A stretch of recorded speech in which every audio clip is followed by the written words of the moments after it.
52 ans participer à la Coupe du Monde. Est-ce que c'est une malédiction? Si c'est une malédiction, cette année, on va brûler la malédiction, raison pour laquelle nous sommes là de temps en temps pour parler de l'actualité sportive, parce que les 31, c'était un match décisif pour nous, un match important pour toute une nation. Aujourd'hui, on va parler sur la stratégie de l'entraîneur Sébastien Desabre. On avait joué les matchs amicaux, tout qui sur le score de 2-0 marqué par Fiston Kalamae ainsi que Yohan Wissa. Aujourd'hui, nous sommes là encore. On avait fait une émission pour les matchs amicaux. Maintenant, aujourd'hui, nous sommes là pour parler encore de la stratégie. On va parler sur les codes de notre adversaire, la Jamaïque, sur la Nouvelle-Calédonie. On va parler match. On va parler de la rencontre de la pêche, choix leader de l'équipe. Leader qui s'imposé, pas motivé. Joueur tout sur l'angon, na souka, tout comme ça, papier qui monte au hasard limogé. Na mani maïnion to meka ko sur la paix syrien mais tout s'abonner tout partager tout commenter de très bien actualité za moko to rôle ba nyonso to balu ki to zongi actualité boyo to zonga à placement que les 31 on a un match décisif contre la Jamaïque bien la nouvelle et Calédonie on avait joué le match amical de gagner 2-0 to féliciter le Parnabiso to monibi marqué par Yohan Wissa na Fiston Kalamae to CPD parce que il y a un moment donné tout le monde qui attaque les bisous carburité. Même la Coupe d'Afrique des Nations, match amical avant tout que Maroc, on avait joué match amical, tout cela qui tout gagné 2-0 marqué par Bouchiri et Arti Massouk. Moi, j'étais venu ici nabi que ndenge tout petit match amical, tout gagné 2-0 marqué par Arti Massouk na Ruki Bouchiri. Mais il y avait tous nos joueurs, il y en a 4, il y a un problème. Tout le monde a un problème na Cannes. Maintenant, dans le monde, il a marqué, mais il a marqué. Cela prouve à suffisance qu'il y a attaque Nabiso. Ils ont déjà prêt à carburer pour un match où on a le 31. Maintenant, la stratégie au coach a utilisé Nini. Parce que j'ai essayé de parler sur ça dans l'émission précédente. Batebele va comprendre, mais aussi Batebele Benga. Est-ce que vous attendez un résumé match? Est-ce que place une un résumé extrait? Actuellement, place mon côté pour l'enregistrer match place mon côté pour l'enregistrer match ils ont une stratégie autre en place. Même 11 de départ, bah public qui a monté na canon fédération. Ils ont une stratégie parce que actuellement, tu as préparé en coulisses. Peut-être tu bêta Jamaïque bien Nouvelle-Calédonie, bah étudier bisoté. Biso actuellement ceux qui peuvent étudier biso et que étudier bah match tu bêta dans la Coupe d'Afrique des Nations. Mais dans le match de la Coupe d'Afrique des Nations qui se sont contre les Sénégal, les Botswana, les Bénin, l'Algérie, on avait fait des erreurs. Maintenant, on doit arranger toutes ces erreurs, tout ce qui n'a qu'un, nous à bonne disposition, pour s'imposer les 31. Raison pour laquelle, stratégie, on a qui match, on a ni diffusé. Hausse de départ, on a ni publié. Pour l'équipe, on a étudié bisoté. Actuellement, nous, on a la facilité d'étudier. La Jamaïque, la Nouvelle-Calédonie, prévenue. On a 4 heures, nous sommes là, pour toute la match, on a. Nouvelle-Calédonie, la Jamaïque, total, on numéro bêta. Mais biso, on a la bisoté. Bah, quand on étudie bisoté, même si on a la facilité d'étudier, on a une stratégie. Raison pour laquelle va te béler, est-ce que parce que c'est là qui m'a dit, il pas diffuser match et ça match non. Moi dès le début j'avais dit que c'était un bon choix, une bonne décision. Ceux qui ont autorité dans biso, bah Tchaki, m'a remonté bonne disposition match à la télévision. Mais actuellement, stratégie entraîneur à en place, fédération en place, je comprends que c'était une meilleure décision. Bah c'est là qui pour match à la télévision. Bientôt s'inquiéter dans biso que match non, ce n'est pas ça. C'est une stratégie. Parce que les métiers boé, Jamaïque, les Nouvelle-Calédonie, bah c'était quoi? Bah quoi étudier bisoté. So bah liba étudier biso bah que ta match sur le Sénégal. Na bien comme les Coupe Nation. Mais quand on va bien le Sénégal, c'est derrière. Derrière on est au bon sango. Raison pour laquelle match on est qui difficile pour l'équipe on est dans la facilité pour étudier bisoté mais biso dans la facilité pour étudier bah parce que na 4 heures to landa match à Nouvelle-Calédonie Jamaïque aux match vraiment il faut to landa to étudier bah équipe on. Mais, comme toujours dans l'Obaka, le débat, on va continuer. Aujourd'hui encore, j'ai essayé de causer avec d'autres personnes, même débat. Pour nous, il faut la Nouvelle-Calédonie, il faut la Jamaïque. Non, nous, on n'est pas là-bas. Que ce soit la Nouvelle-Calédonie, soit la Jamaïque, nous, on est là pour jouer. On est là pour jouer. On joue le match pour prendre la qualification de la Coupe du Monde. Tout on a montré déjà que lorsqu'on va prendre la qualification, donc, tout ça, c'est certain qu'on va prendre la qualification. Les premiers matchs, on va jouer contre le Portugal. Là-bas, on ne va pas choisir qu'on doit d'abord commencer avec Ouzbékistan, après Colombie. Non, là-bas, les premiers matchs, c'est contre le Portugal. Donc, que ce soit la Jamaïque ou la Nouvelle-Calédonie, nous, on doit jouer. Et tel bisoté. J'ai vu les gens, comme d'habitude, ça a comparaison. Pendant Moutouana, on a besoin de Nouvelle-Calédonie pour Jamaïque et Macas. Donc, ça pour ça, Nouvelle-Calédonie a gagné Jamaïque. C'est-à-dire que Jamaïque aussi a gagné Macas, Nouvelle-Calédonie a gagné. C'est-à-dire que Nouvelle-Calédonie passe à Macas.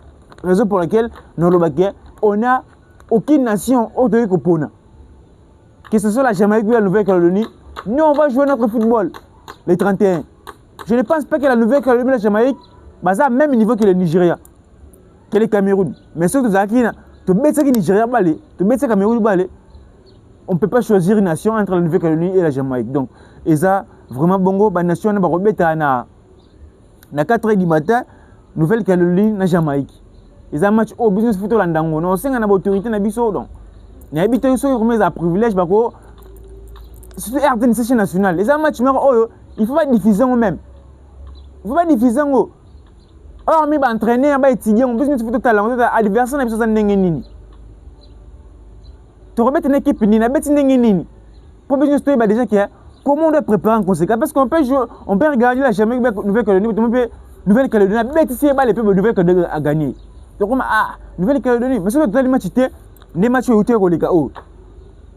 Tu vas tout n'importe quel côté. Mais si tu as une Nouvelle-Calédonie, la Jamaïque, tout à l'heure côté. Tout le monde qui a souka, Jamaïque a gagné Nouvelle-Calédonie 5. Nouvelle-Calédonie, Jamaïque a gagné Nouvelle-Calédonie 1 billet 0. Peut-être Jamaïque, Nouvelle-Calédonie a gagné Jamaïque 1 billet. Elle se passe 1 billet partout. Maintenant on va faible. C'est 1 billet partout, puis tu vas mettre bango. Dans mon tour, on a besoin de bango.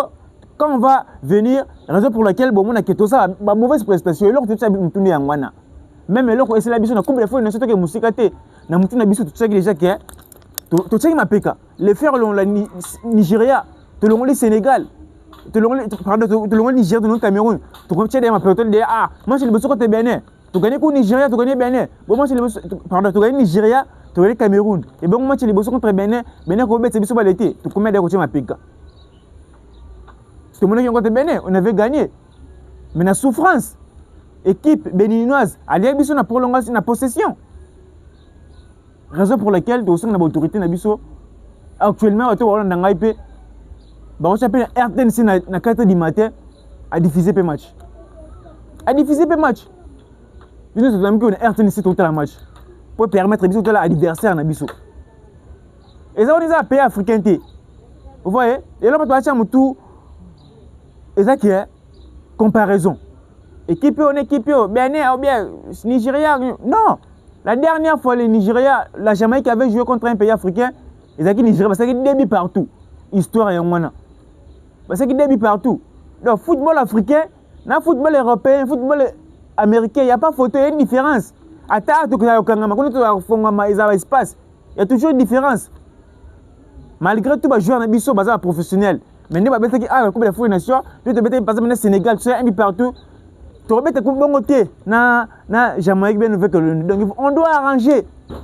On doit arranger. Donc, on doit étudier la Jamaïque, on doit étudier la Nouvelle-Calédonie, raison pour laquelle on a le week-end. Surtout pour nous équipé. Parce que Nouvelle-Calédonie, pas comme Mahana, il avait aussi joué des matchs. Il avait aussi gagné. La Jamaïque également, avant comme Mahana, il avait joué les matchs. Il avait aussi gagné. Donc, c'est pour un adversaire. Ton adversaire, Bisso, tu as vraiment favori. Mais, il faut te mettre à ballon. Il faut te mettre à ballon. Te mettre à ballon. Mais tu sais, les 31, on doit jouer contre une Nouvelle-Calédonie ou bien la Jamaïque. Bisso, tu as 6 qualifications. Pour ça, c'est niveau de la qualification. Moi, surtout que nous avons qualification. Mais contre les Nigériens, mais contre les Camerounais, nous avons déjà. Même les tirs au bio, on a déjà. Tu as déjà depuis les tirs au bio contre le Nigeria. Attends, contre le Cameroun, nous avons déjà. Vu que nous en Afrique, quand tu passes, tu as chance déjà. Il y a une qualification.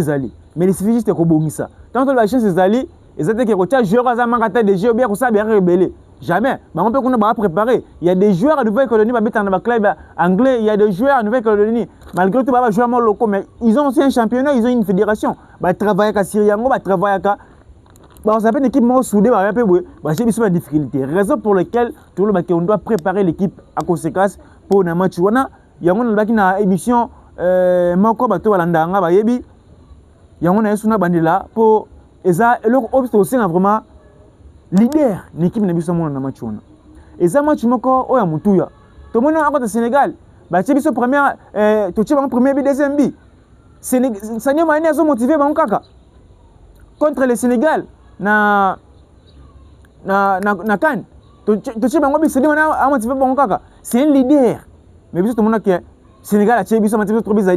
Même si Milan ou que oui ça simbi kofo non, nous voulons un leader.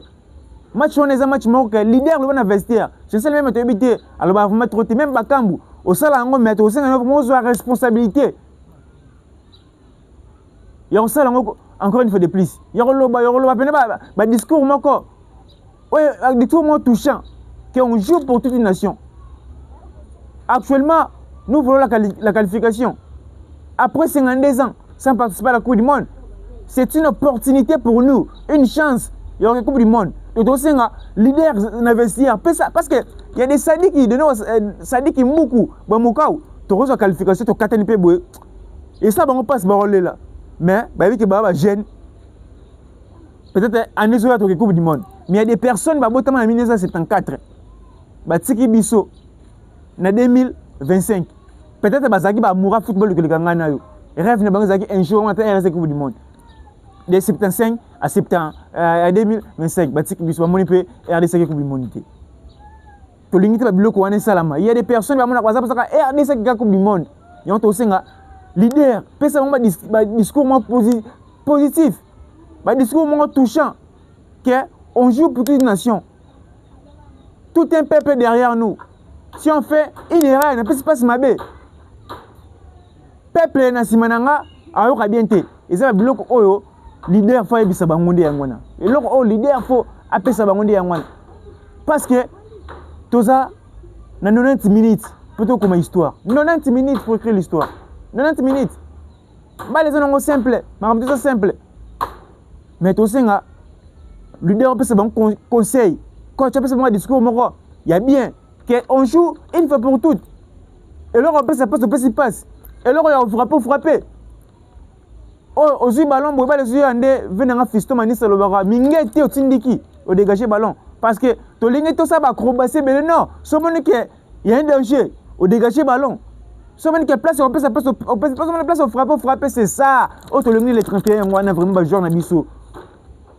Tu as dit que ce to gagner fête sur un tour à Kinshasa le 1er avril et comment férié. Ba jour na biso. Et là on doit s'en bien dire on jour na biso. Vous remarquez ces derniers temps les temps en temps peut-être que notre occupation, imaginez-vous ce que vous avez qualification. Et ça n'est pas un tout ça parce que tout le monde a qualification na miso na biso. Que RDC Coupe du Monde. Nabi qui vous allez belé, ba jogo bolanda ngai. Oze le roi. Mais miso to c'est le roi motivation to bisabino. Tant bo bête pour na peuple mobimba. Bo tenir état d'esprit qui na ko c'est raté. Na bête boy pour na peut ça passe moninga tia oui c'est ça. C'est-à-dire que on est trop personnel. Bon, na jara bon na ngona tia pour délivrer tout un peuple. Et puis que tant on délivrer tout un peuple. Yongo ko boma peuple m'appelle ba comme simana yo bien ba nyungelio. Ce n'est pas ça. Muta pe ça pas sa bi. Ba considérer que les kamuto a tia tabi. C'est ça. Ba jour on a tout ça concentrer dans match wana. Match ça bien. D'autres analyses, d'autres choses, tu regardes le Belango Tango, on va voir, reconnaître notre adversaire, mais autre côté à Moutou, que ce soit la nouvelle économie de la Jamaïque, nous on doit jouer le football. On doit jouer avec un état d'esprit des gagnants, un état d'esprit des guerriers. C'est ça, Auto Linginde. Auto Linginde Yangwana. Et aujourd'hui, on voit les Cap Verts participer à la Coupe du Monde. Cap Vert à l'équipe sauté. Ghana, qui n'était pas à la Coupe d'Afrique des Nations, dans la Coupe du Monde. Actuellement, à niveau de joueur, Ghana l'équipe sauté. Mais pourquoi est-ce que c'est une malédiction? Si c'est une malédiction, cette année, on doit brûler la malédiction. Cette année, on doit brûler la malédiction. Raison pour laquelle nous sommes hyper motivés. Esprit de guerre des côtiques. Ah, ils auront victoire ou rien. Les 31 victoires ou rien. Oh, ngangabo, le biboé. Regardez ça, c'est talibi sauté. Et Talibi sauté. Victoire ou rien. Victoire ou rien. Les 31 les gars. Donc tout ça concentré pour le match. Maramuto ça va bien. Tout aussi dans l'idée de c'est poser dans le vestiaire. Allo Bapena. A motiver bango avant match, pendant match et après match. Et l'autre c'est pour na jouer na biso yongwana to ba ke to beta le 31 à 22h. 22h à Kinshasa kuna à 15h heure il y a Mexique précisément na Guadalajara.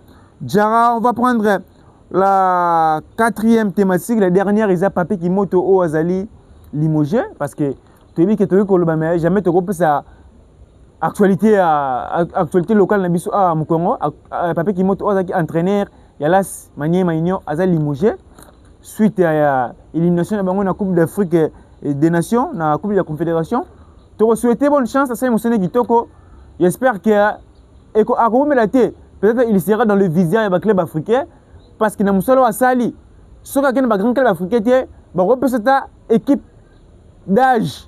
Pourquoi pas quand on a un staff à Sébastien de savoir? Parce que c'est un entraîneur exceptionnel. Il a, comment dirais-je, à moitié si manier Maïnion, il a pas un meilleur entraîneur actuellement. Lorsque tu as 4 meilleurs entraîneurs ou bien 3, il a parmi tout le temps Bagui Boukassa, tout le temps Petit Moto, c'est un entraîneur exceptionnel. Il a fait un travail exceptionnel. Tu peux avoir bonne chance. Mon amboka, tu dis que vous vraiment équipe Moussoussou, au Kokotier, Makambutu.